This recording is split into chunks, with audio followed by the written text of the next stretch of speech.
Hey everybody, Lori Kennedy here, and we are going to do an amazing case study tonight with Sara Best, who just crushed her last launch. And it's going to be awesome because we're going to get into the nitty-gritty of things that she had to change, shifts she had to make, and basically how she was able to do so well on her current launch. So welcome, Sara. Thank you, Lori. This is fun. Yeah, I'm always so excited to talk to health experts who are doing something, I'm going to say, a little bit different and really find out what worked and what didn't work. And I'm most interested in, what had to change for you personally in terms of your messaging, because I know that you can have all of the steps set up. We teach the steps, obviously, although I will preface and say, you're not in the academy and we haven't done any coaching. So I just wanted to make that clear. So people aren't like, oh, wow. However, you obviously learned the steps, maybe from me, from other people. Many of them from you, yes. Yeah. And you can have all of the steps, but I firmly believe that there's internal shifts that have to be made and also messaging shifts that have to be made in order to get the results that you got. So why don't we start off by you just sharing with everyone who you are, who you serve, and what you do. Yeah, awesome. So I'm a nutritionist, but I joke that I am the nutritionist that doesn't talk about food because when I started in my practice, which was about 3 years ago, I did all the things that I thought nutritionists were supposed to do. I did meal plans and I made up recipes and I posted pretty pictures of food on Instagram, and I worked with a lot of clients, but I really found that they'd get results when they were working with me, but then life would get in the way and they would invariably go back to their old habits. And then they would either just stop answering my emails or they would just feel guilty and, feel horrible about themselves. And I realized that it was really this part. It was the behavior. It was the habits, the patterns, the emotional eating, the stress eating, the boredom eating, the nighttime binging, all that stuff, right? And that had really been my story too, prior to going back to school to become a nutritionist. So I got it. So I just became obsessed with learning everything I could about food psychology and how, dopamine and serotonin work in the brain and why we have the relationship with food that we do. And also weaving in things that I'm passionate about around mindfulness and meditation. And I brought that all together to really just focus on those behavior pieces. So now I don't talk about food at all. Well, I do a little bit, but I really, really have gone all in on just the emotional eating, the binge eating, the nighttime eating, those behaviors. And that really shifted everything for me. When I really got super clear on that, that changed everything. Then my business just took off like it hadn't before, which was really exciting. And so let's start from the beginning, because I want to understand. So in your past launches, tell me what that looked like. So tell me the offer, tell me the price points, tell me the messaging, the core messaging and what you mainly focused on. And then we can jump to what the differences were in this launch that you just had. Yeah, I mean, I have to be honest, I tried a lot of different niches, as I think so many people have, right? I was doing that niche. It took me a long time to figure that out. And so the last launch I did prior to this was sort of around digestion, because, that's something, again, that touched my life. I have struggled with that. So, but it was never really successful because, again, I was talking about, like you teach, I was talking about sort of the steps. I was talking about my solution, and we were going to focus on cutting out the bad stuff, and then we were going to heal your gut, and then we were going to repopulate and all this stuff, and it was just a big yawn. And even though people struggled with digestion, I wasn't speaking to what they really wanted, right? So it was always a bit of a flop. I think the program I did before that was sort of a 6-week sort of heal your gut kind of program, and I think the price point was, I want to say $197, but it didn't sell so well. I think maybe I sold maybe $4K on that. Mm-hmm. And that was sort of from a community I'd started to build. But then again, I just got super clear on realizing that A, I couldn't really care less about digestion. And B, that wasn't what the people that I really wanted to help, that wasn't what they were struggling with. So I still work on some of that stuff with my clients, but now I come at it from a very different perspective. I come at it from what they're really struggling with, right? Which is their relationship with food for my people.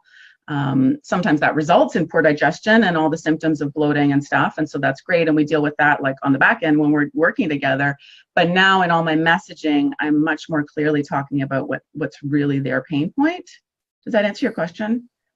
Yeah, absolutely. So when you were doing your previous launches, how did you, I mean, other than the sales, how did you know you weren't hitting the nail on the head? I think I had started a Facebook group previous to that, and it was a little bit like crickets in there. Like there wasn't really any engagement, and I was trying really hard to engage. You know, I was in there all the time posting, and I just felt like I was talking to myself.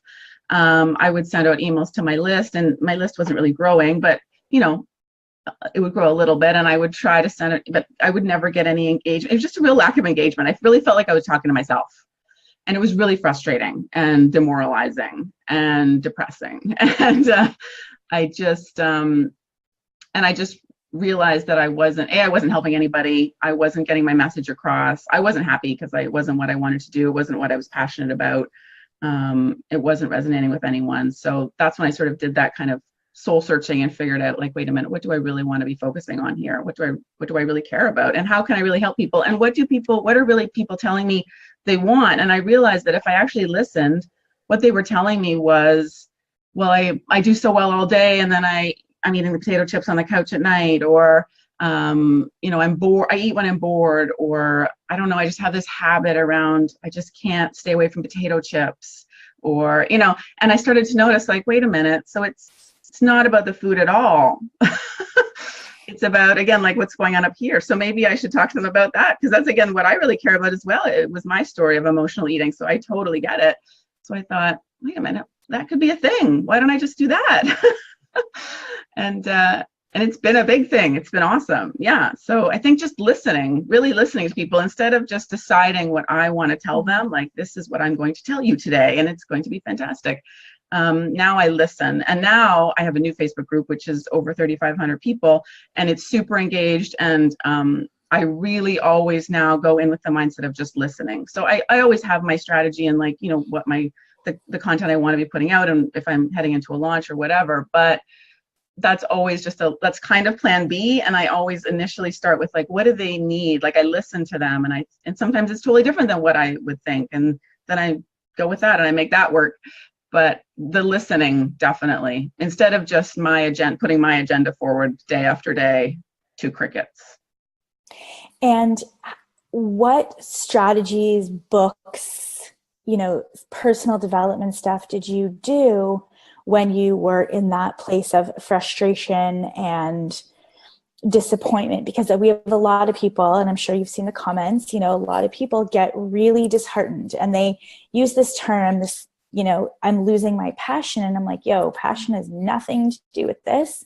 Yeah. You know, like if you're going off passion, you're going to burn out quickly. And so when you were in that darker place, when you're like, I'm trying so hard and this isn't working and it's not, there's crickets, and, you know, did you ever think of giving up? Did you ever think of, like, you're not good enough? Did you ever have that? And then how did you get yourself away from that and sort of reignite that fire to keep going?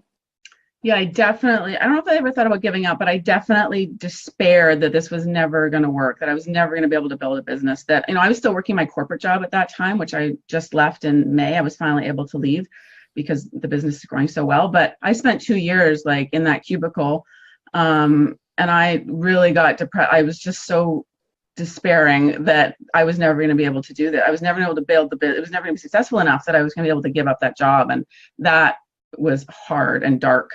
One book that really comes to mind, because I think you're so right about passion is not going to be enough, is The War of Art by Stephen Pressfield. Mm-hmm. And when he talks about resistance, I wish I could turn my camera on, because I actually have it written above my computer about, you know, resistance will try to stop you, and don't let it, because we're always going to come up against that resistance and that those negative thoughts around, like, I'm not good enough and this is never going to happen, and, you know, how come it's happening for other people and all that stuff. And that still comes up, it's always there, but just to keep pushing through that, to know that that's just part of it. That's always going to be there. And we just have to like dance with the resistance and find another way. And then I don't know sort of how I figured out about kind of listening, probably from people like following people like yourself and so many other, amazing business strategists and leaders that I follow. That is a message that you do hear. I don't know why it took me so long to kind of listen to it, but it's not like reinventing the wheel. A lot of people tell you that you really should listen to what your people are telling you.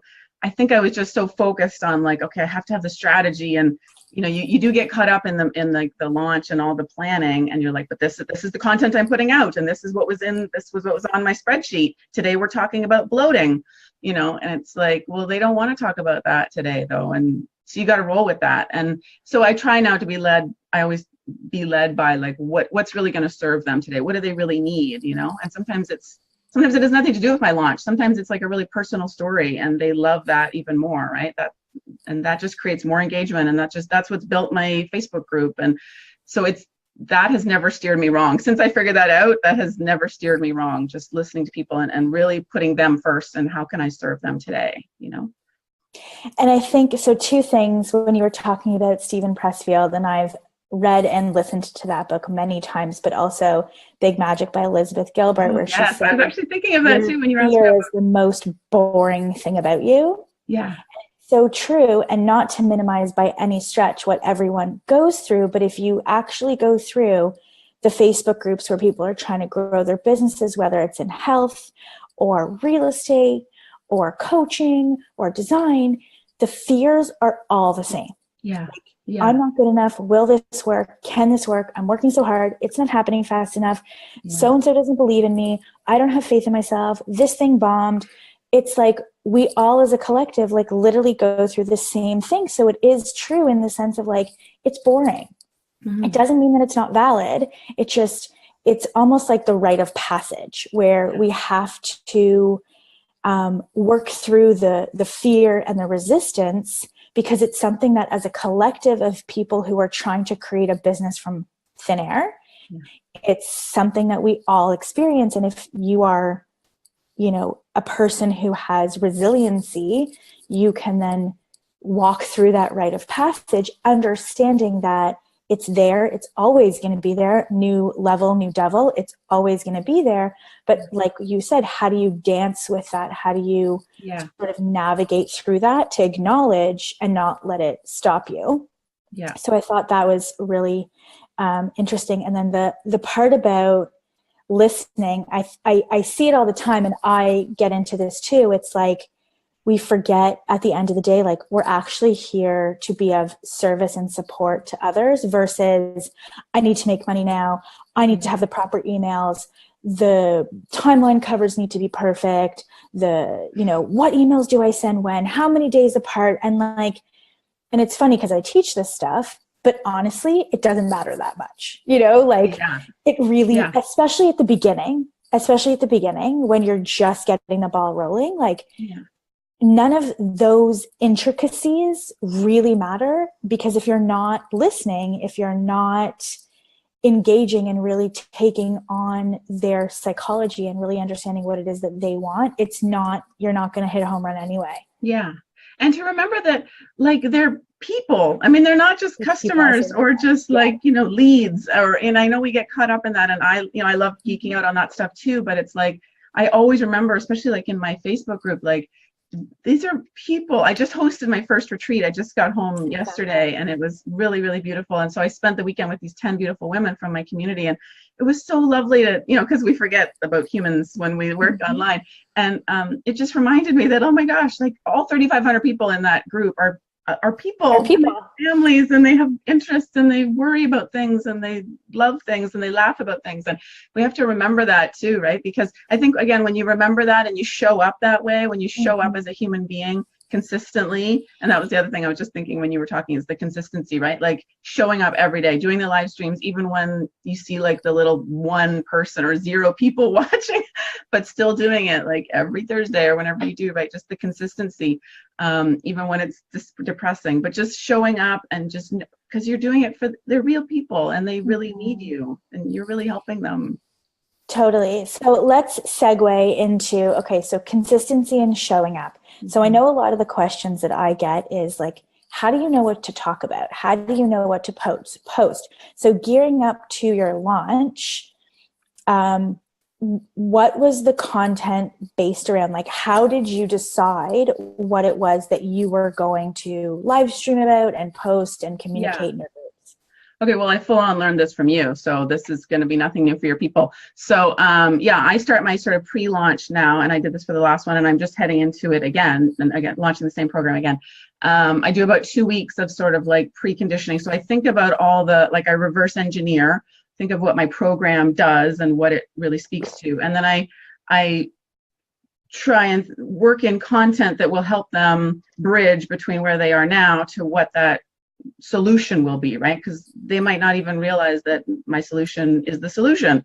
So I do a lot of, so again, for me, because I do work around behavior, so I'm right now, I'm writing posts around, did you know that you can even actually rewire your brain? You really can change the way your brain thinks about food. Did you know that dopamine is like causing your cravings? And did you know that you can actually affect change there?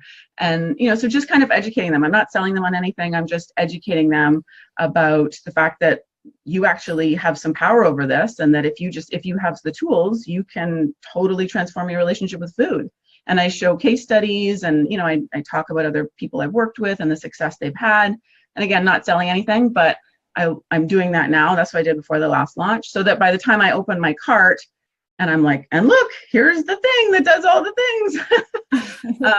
They're kind of ready, right? They're like, oh, that sounds good. So I do that with, and I do that with my emails. I do that with my Facebook lives. I just, again, you're such a great, you're so good at repurposing content. You always remind us about repurposing content, and I'm getting better at that. So same kind of thing. I'll write a blog post and then I'll live stream on the same topic. I'll do Instagram posts and Facebook posts on the same thing. Yeah, so it's really about, I'm trying to help them understand that they can make change, and so that when I'm ready, so that when I have my program to sell them, that will be the tool that they're looking for, hopefully.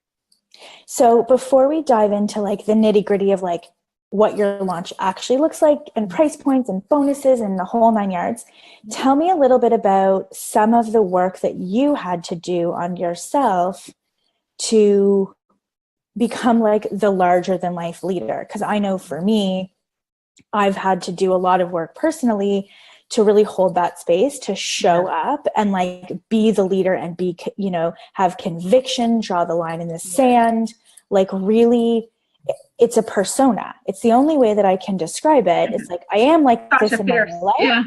Yeah, totally. Sasha Fierce. Yeah. I am like this in my real life, but it's magnified, when I'm in the zone. So what are some of the things that you had to overcome or, learn in order to have that persona?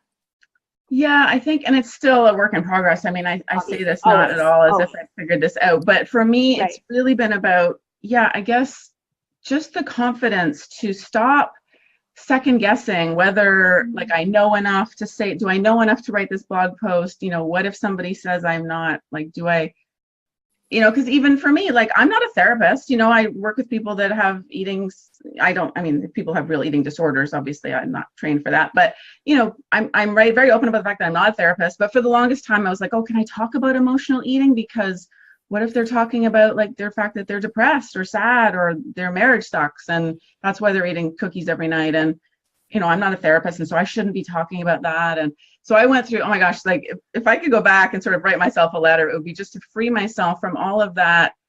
Because again, we're just human beings. I think, as long as you're clear, and I am clear about the fact that I'm not a therapist, that, people talk to their hairdresser about this stuff. Like, you don't have to be. So I think a lot of my work, and I still do it, is just letting go of all of that. Like, I'm not good enough. I don't know enough. Who am I to? And just really showing up and being honest and just freely sharing my ideas and just making it a little easier. Like, if I have an idea, I'll just go and do a live stream about it. Like, I don't overthink it anymore. It's like, if I think it's a good idea, if it hits me when I'm out on my walk and I'm like, oh my gosh, this would be so good, like I need to share this, I'll just come home and do it. And I used to really I would sit down, like I would think about it, and then I'd have to write out notes, and like maybe I shouldn't, and maybe I should go do some more research and see if that's really a good idea, and what if they criticize me, and what if somebody asks, so I've just given all that up, and that's been great because it's still a work in progress, but that's helped an enormous amount. I definitely agree with you. I think I do the persona thing too. I mean, it's me, but it's like you say, it's me magnified. And just being comfortable with that. And I guess just thinking, again, I try and think more about my people, that persona, that me holding that space for them is really helpful for them. It's not about me. It's like, it's not an ego thing. It's like this, I know how much it's helped them to feel like they can lean on me, and so, or that persona of me. And so I'm totally comfortable with it. And just like owning that a little bit, I think, and just letting go of all that crap around, am I good enough? And who am I to say this? I argue with her. I have a friend who, she feels the need to like cite everything in all of her blog posts. So it takes her 2 months to write a blog post. And I'm just like, oh, like you could get so much more out. You could be helping so many people and getting more information out. But she's so afraid that someone will criticize something that's in one of her posts. And I'm like, well, they will, whether you have all the citations or not. So you might as well just get it out there. Yeah. So, yeah. And so was there any, therapy or book or mantra or something? Because I know people are like, but how do you let it go? And for me, it's just like, you just decide. You just decide to do it. And it's dancing with that fear. It's dancing with that resistance of like, can I say this? And sometimes I still feel like that. I'm like, am I being too forceful? Am I being too harsh? And I'm like, you know what? F it. Yeah. This is me in like full whatever. And if if it's coming from a place of love and support and it comes out harshly, I hope they can understand with the intention, So it's like, it happens when you're in the zone. It has to come out. Yeah. I think I love Brene Brown's work, like Daring Greatly, especially just that about the vulnerability and about just the person who shows up, is already the stronger person because you're putting yourself out there. And again, I think if you're putting yourself out there to help other people, and even if people criticize you, it's like, well, I still think you have kind of the high ground, because it's like you're doing it for good reasons. Like your heart's in the right place. And like you say, maybe we say things wrong sometimes, and I'm sure I make mistakes. I'm sure I don't have the scientific stuff down. And I always say, like, I'm not a neuroscientist. People can go read neuroscientist stuff, and I recommend their books all the time. But this is how I see it. And if that's helpful, then awesome.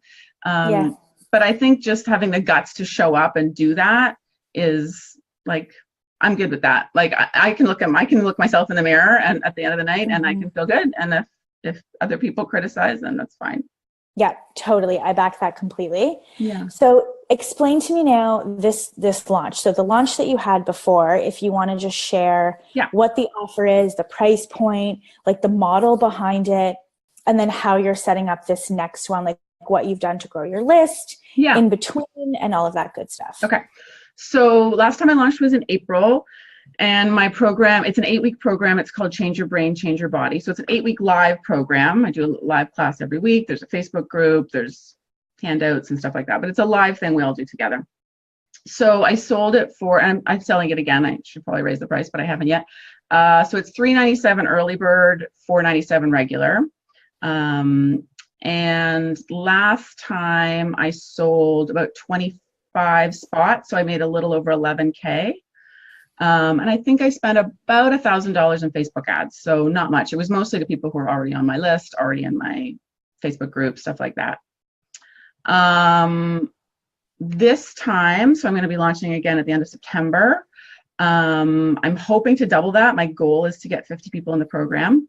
I'm still at the same price point, but my list is a bit bigger. I did a lot of list building in between. And one thing I really learned, because I had my previous opt-in for my list before was a mindful eating challenge, which was great. I had tons of people sign up for that challenge, but they were kind of the wrong people. I realized that something I've learned in the interim is that that your opt-in really needs to match your offer, and I wasn't doing that. So what I discovered is that there's lots of people who are interested in mindful eating, but they have no problem with food. They're just like into yoga and mindfulness, right? So they signed up for a mindful eating challenge. Sounds awesome. But then when I tried to sell them a program about like emotional eating or problematic eating, they were like, There was a disconnect. they're like, I got no problem with food. I just thought mindful eating sounded lovely because I'm a mindful person. So yeah, there was a bit of a disconnect from that opt-in. So that was good learning. So then I created a new opt-in, which was specifically a 3-part video series on emotional eating. So it was like 3 mindset shifts or something to free yourself from emotional eating and cravings. So I've been promoting that hard ever since, doing Facebook ads. And so I've had about 1,000 people sign up for that, which was awesome.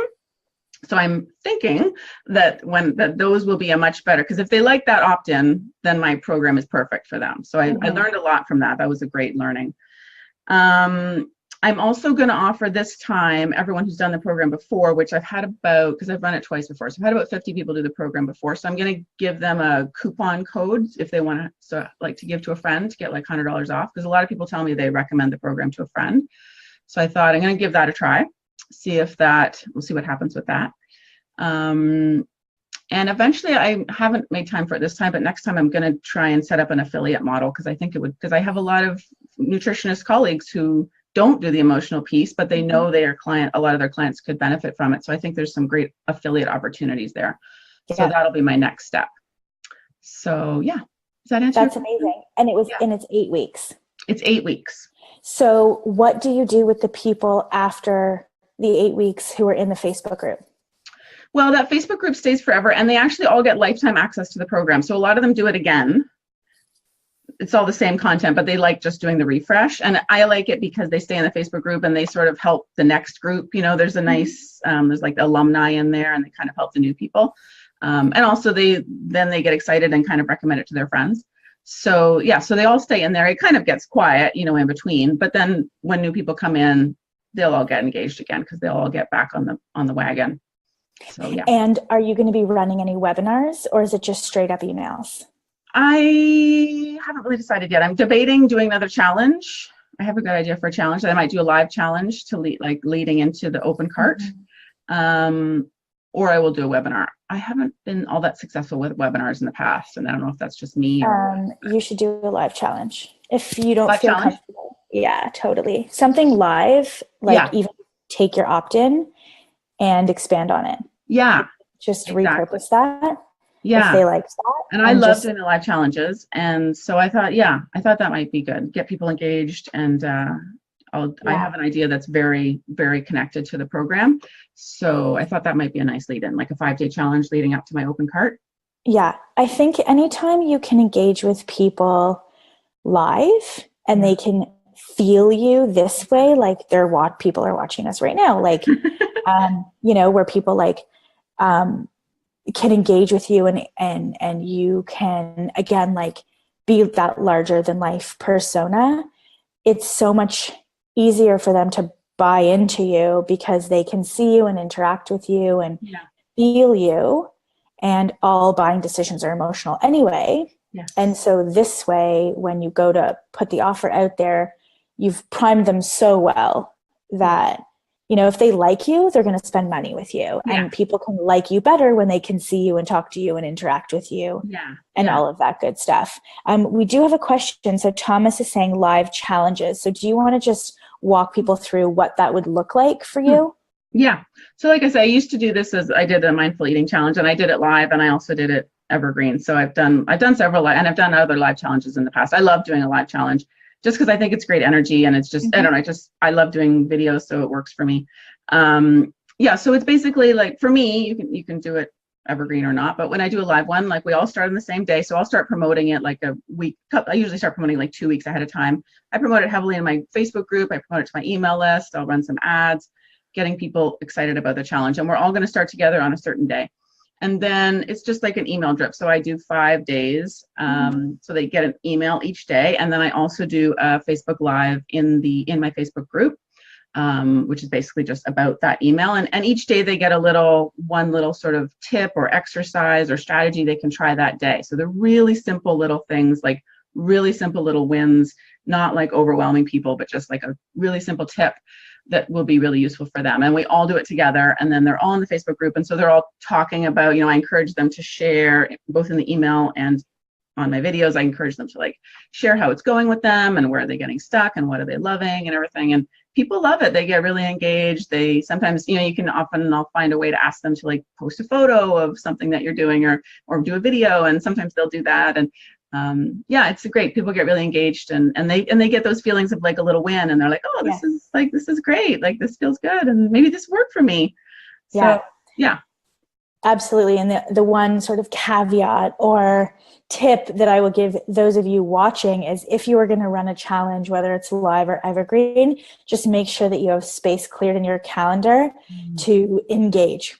Yeah. Because during those 5 days, even if you have 100 people in your Facebook group, for those of us that obviously have way more, during a live challenge, it's nonstop. It's nonstop questions. It's nonstop. This is not something where you can just go in once a day for 30 minutes. Like it is constant all day, every day for 5 days. And you want to do that. Like I respond to every single comment, like, and not just with like a high five. Like I try and say something because that's the whole point, right? You're doing it to create engagement. And so they, like you say, so they feel you. So I'm not just going to let them comment and then it's like I leave them hanging. So I respond to every single comment, every question. Yeah, because that's why you're doing it.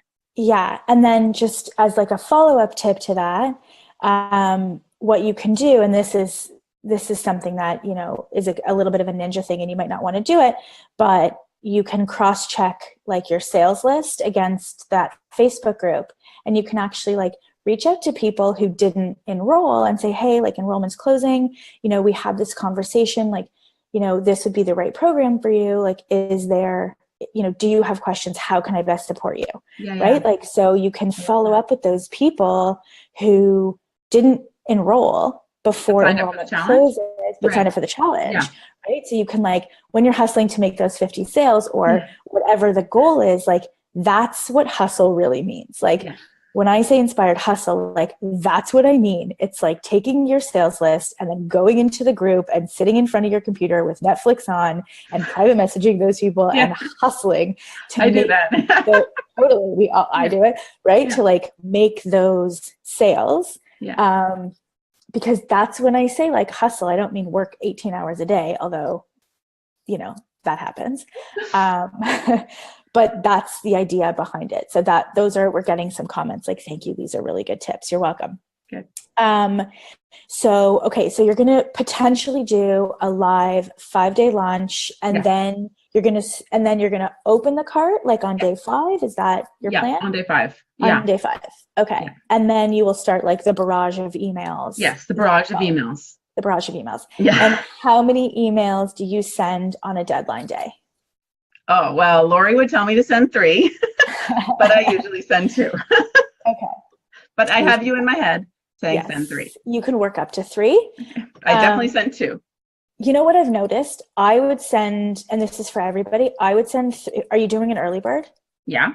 Okay, so this is what we did last time is on the early bird deadline, I sent 3, but on enrollment close, I sent 2. Oh.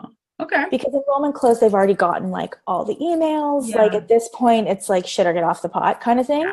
Yeah. And I also felt like that 3rd email wasn't necessary, but on the early bird, I would send 3. Yeah. But and you've said it before, and it's my experience too. I make 80% of my sales on that, like in the last 3 hours. And then in fact, I get people after, like the next morning, oh, is it too late? Can I still get in? Like, always. Like I didn't get any of the emails. It's like, what do you mean? I just sent you 3,700 emails. What do you mean? Yeah. So it happens. So it's so good that we're talking about this because I know that I've had these conversations with people in the Take Your Health Practice Online, in the WBA, and all of our communities. They're so nervous to send the emails, and I'm like, you don't understand. Like people will still be like, I didn't even know there was this thing going on. I know. Afterwards, people in the group will be like, oh, I'm so excited about starting the program. And someone invariably will say, what program? Yeah. Like, always. What? I'm like, are you kidding me? Always. Right now? And those are even commonly the people, because we can go in and check, who've actually opened the emails. Like we have people who've actually opened the emails who still so people don't read. So for those of you who are like feeling salesy and insecure, like again, like it's our job to make sure that like we put this in front of as many people as possible, because they're real people and they need real help. Yeah. Yeah. No, I mean, when I first started launching, I too felt terrified about every email. I was like, oh, but I just sent an email yesterday, and they're going to unsubscribe. And some of them do unsubscribe, of course. But I don't mind sending the emails anymore. In fact, I look forward to it. I'm always sad when I'm open cart and it's like the one day I'm not sending an email. I'm like, yeah, that's the day you do a Facebook Live. Right, yeah, exactly. So Deborah's asking, how far should early bird offers be from full price offers? So do you just want to walk people through your timeline? My timeline. Oh, okay. So I'm just looking at my calendar here. Yeah, so my early bird is ending like 3 days before my cart closes. So I'm doing a 10-day open cart, 7 days of early bird, and then the early bird closes, and then they have 3 more days of full price. Yeah, awesome. Yeah. And it's $100 off. So the regular price is $497. Early bird is $397. And do you have a payment plan? Yes, they can do $99 a month for 4 months. For 4 months if they do the early bird, and 5 months if they do the regular. Nice. And most people take the payment plan. Yeah, cool. Yeah, they like it. Yeah, they do like it. And this time, I forgot to say, this time I'm also going to offer, which I haven't tried before, sort of a whole step up, which is the program plus private coaching. And I'm only going to offer about 5 of those spots because I only have that much time in my calendar.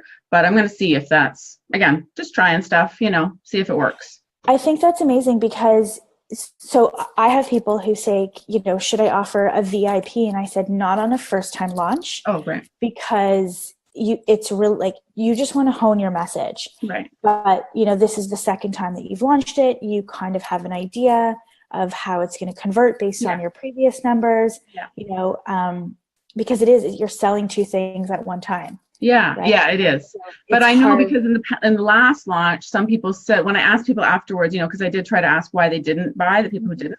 And some of them said that, well, I wanted more one-on-one time with you. And this was perfect. So it was good. It was so I thought, well, I'll just give them the option. I'll do like 5 spots if they want, so they can get the program plus 4 private coaching calls. So we'll see. Yeah.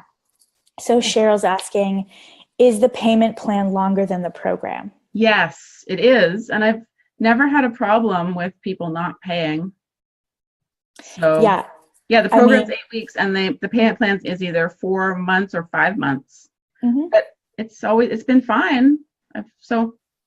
Yeah, I think when you run into like larger numbers of sales, you'll start to get declines, which is fine. But as long as you make that clear in your terms and on the sales page and even on the checkout, you guys can add it into your like welcome email, just a reminder that this is a payment plan. You're responsible to make all of the payments. Your payment plan is 4 months long. Like, just keep reminding people of it. And it should be fine. Giving people the option to extend the payments really helps increase sales. It does. Yeah, most people do the payment plan and they really appreciate it. Like, they always, even again, they don't read all the stuff, so they'll always ask me, is there a payment plan? Even though it's really clear on the sales page. But that's probably a question I get the most, even though it's right there. But I'm always like, yes, there is. And most of them take that. Amazing. Well, thank you so much. This has been so insightful for people. I'm sure they're going to come back. I'm just looking to make sure we got all the questions. They're going to come back and watch this again and again. And wishing you so much success on your upcoming launch. And I'm sure you'll check in, or I'll check in with you and see how it went and some of the lessons that you've learned from launching it again. Yes. And Thomas says, I love the tip on the payment plan. Yay. Good. Yeah. Amazing. So glad that this was helpful for you guys. Thanks, Sara, for sharing. And we will talk to you all again soon. Sounds good. Thanks, Lori. Bye. Have a good night.